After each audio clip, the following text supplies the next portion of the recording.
இனி வீட்லயே பானிபூரி செய்யலாம் எல்லாரும். ஆச்சி பானிபூரி கிட். கழிவுநீர் கலப்பு மற்றும் நீண்ட நாட்களாக தேக்கி வைக்கப்பட்டிருக்கும் காரணத்தால் வைகை அணையின் நீர் பச்சை நிறமாக மாறியுள்ளது. இது தொடர்பான தகவல்களுடன் இணைகிறார் செய்தியாளர் பாண்டியன்.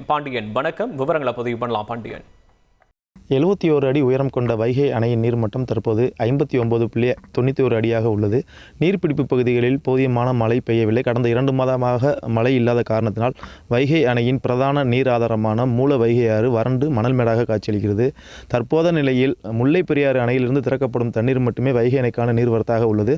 தற்போது வைகை அணைக்கு வினாடிக்கு 184 கன அடி தண்ணீர் மட்டுமே வந்து கொண்டிருக்கிறது.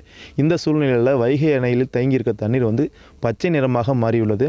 இது குறித்து சமூக ஆர்வலரிடம் பலரும் கேட்டபோது அவங்க என்ன சொல்கிறாங்கன்னா, இந்த வைகை அதில் நிறையா கழிவு நீர் கலப்பதனாலையும் இந்த மாதிரி பிரச்சனைலாம் வரும். கழிவு நீர் கலந்ததுனால தான் அந்த தண்ணீர் பச்சை நிறமாக மாறி இருக்கு அப்படின்ற மாதிரி சொல்லியிருக்காங்க. அதுபோக 2 மாதத்துக்கு மேலாக இந்த தண்ணீர் தேங்கி இருக்கிறதுனால காரணத்தினாலையும் தான் பச்சை நிறமாக மாறி இருக்கிறதாக சொல்கிறாங்க. ஆனால் இதே நேரத்தில் இது வழக்கமான நிகழ்வு தான், வெயிலின் காரணமாகவும் காத்தடிக்கவே இல்லை, அதனால் இந்த மாதிரி மாறி இருக்கிறதாக பொதுப்பணித்துறை அதிகாரிகள் தரப்பு தெரிவிக்கிறாங்க.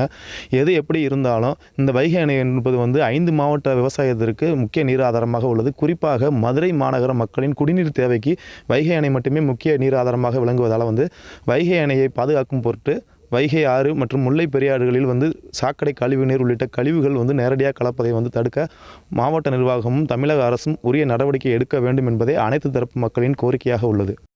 விவரங்களுக்கு நன்றி பாண்டியன். இனி வீட்லயே பானிபூரி செய்யலாம் எல்லாரும். ஆச்சி பானிபூரி கிட்.